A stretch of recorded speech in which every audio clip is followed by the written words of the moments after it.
From massive debt to living a dream retirement on a Caribbean island.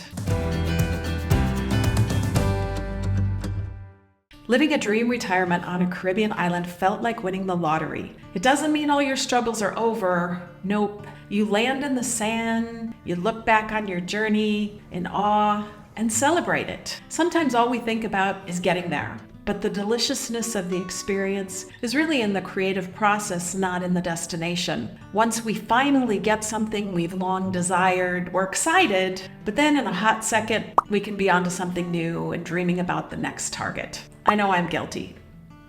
My dreams just keep getting bigger and bigger. And I want to share with you in this video the lessons, the joys, the heartbreaks, and the drama along the way to living our dream life in paradise. I'm excited to share my story to help and inspire you.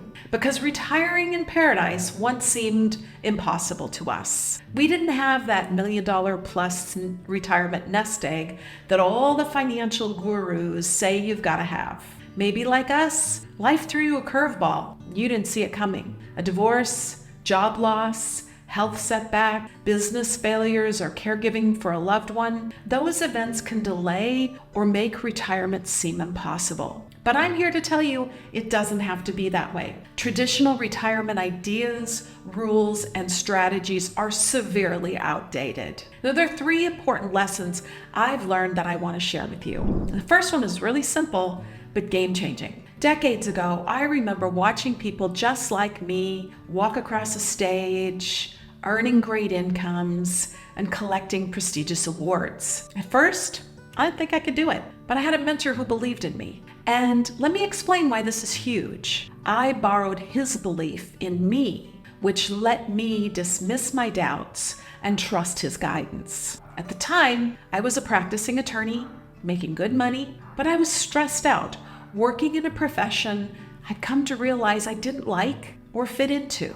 All you really need is for someone else to show you what's possible and expand your vision. And that's my mission on this channel. It's why I love hearing the stories from others who have these amazing, unconventional retirement lifestyles and discovering what's happened in their lives that got them to where they are. And typically, it's not about the actions they took. Of course, those are important, but with action without more doesn't cut it. Hard work doesn't always equal success. Now, a very successful mentor of mine taught me to think about be, do, have. Who do you want to be? What do you want to do? And what do you want to have? Not just think casually about these questions, but to really internalize them on the cellular level. Because you can't just take any old action to get where you want to go, unless you don't really care where you end up. What drives you? For me, it was freedom. And being a lawyer was not congruent with that value. Sure, I had status and income, but it wasn't enough to bring happiness to me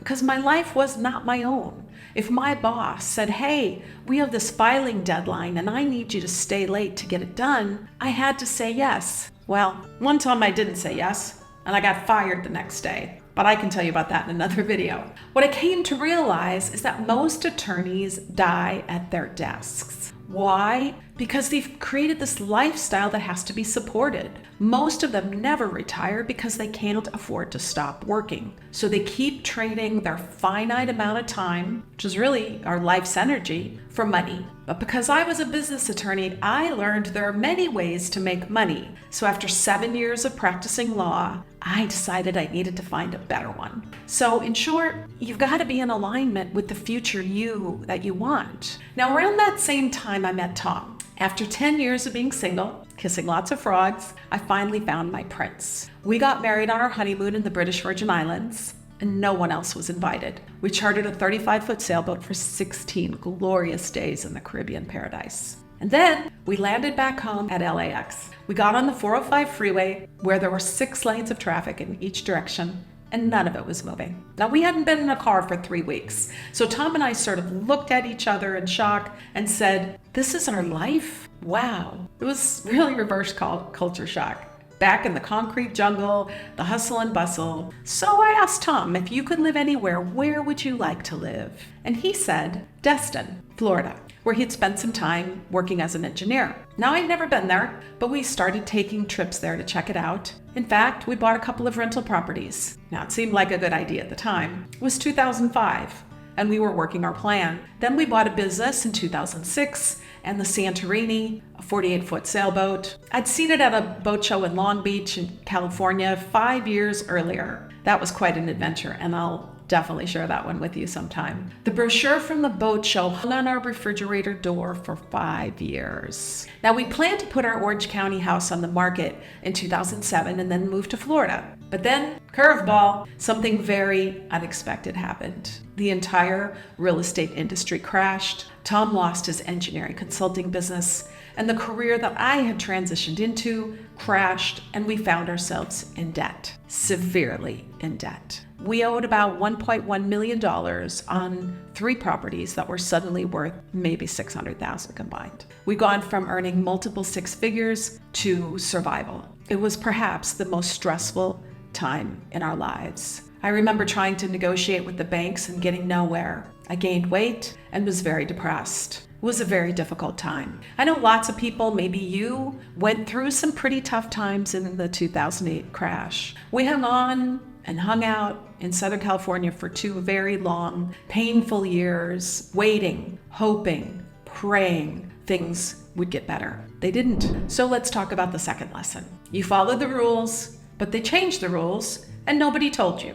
We thought we'd done everything right. We followed the rules. We got a good education. We worked hard as professionals with good incomes. We were smart with our plans and our finances. But our Albert Einstein said, we cannot solve our problems with the same thinking we used when we created them. So we ultimately decided we can't live our life according to real estate. These events that have occurred are way beyond our control. So here's lesson 2. Control what you can and let go of what you can't. So with 3 houses in foreclosure, we finally said, it's time to go.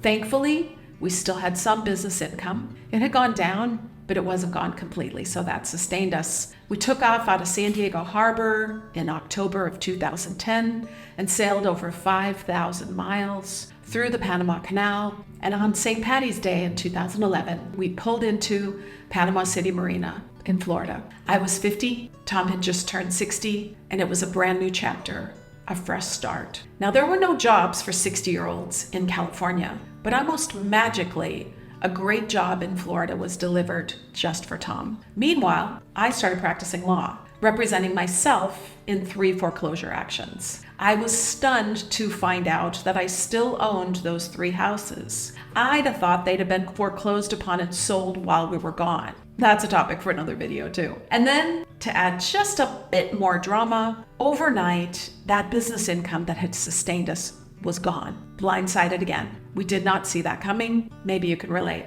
We were so grateful Tom had that job. And you know what they say, God closes one door and opens another. A month later, an incredible ground floor opportunity came along with a startup company. And 2 short years later, after leaving California in financial tatters, I was delighted to be earning 4 times the amount of money of Tom's engineering salary. So he got to retire. We left Panama City for warmer weather, moving to a town near Fort Myers, where we spent 4 lovely years. We were semi-retired, earning multiple 6 figures with only a small investment of time. We were renting a nice house with a pool right on the water with our sailboat parked out front. That was the vision of what we wanted, and we were living our dream. But Florida just wasn't our vibe. Now, by 2015, we were ready to invest in real estate, and we considered Florida. But instead of buying an expensive waterfront house, we bought a little house in Mexico. That too is a topic for another video. We didn't plan to move to Mexico or manage the rental ourselves. It was an income diversification and wealth protection strategy. But a year later, we decided to sail to Mexico to try out life down there. If we didn't like it, our house moved. We'd just sail somewhere else. But we did like it, so we stayed. After yet another business curveball was thrown at us in 2018, we went back to work, this time as innkeepers. Thankfully, we'd invested every penny we made from that rental back into improving the property. That foogly little house we bought in 2016 was in an awesome location on a double Caribbean oceanfront lot. We saw the potential. not what it was when we bought it. Today, it looks nothing like that sad little house we bought. It's tripled in value and is now a majestic and lucrative boutique hotel that's walking distance to the #1 beach in all of Mexico, Castillito del Caribe, the little castle by the Caribbean. I'll put a link in the description so you can check it out. It's stunning. So many people kept asking us how we did it, so I published Claim Your Dream Life, How to Retire in Paradise on a Shoestring Budget, to show others the way. There's a link to it in the description. Now, writing a book was a decades-long goal of mine. Many people dream about it or talk about it, but very few actually do it. Now, I knew nothing about the book writing process. I just set my intention. After 5 years, we retired as innkeepers and moved on to a new city. We have new dreams and exciting plans, and we get to live another dream, enjoying summers in Minnesota. My hometown is a place I dearly love,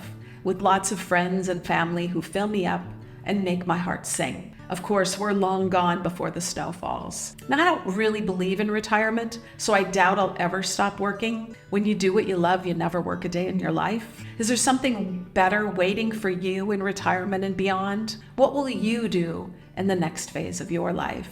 What will you be, do, or have? I doubt you have boredom on your bucket list. There's no reason you can't make the rest of your life be the best of your life.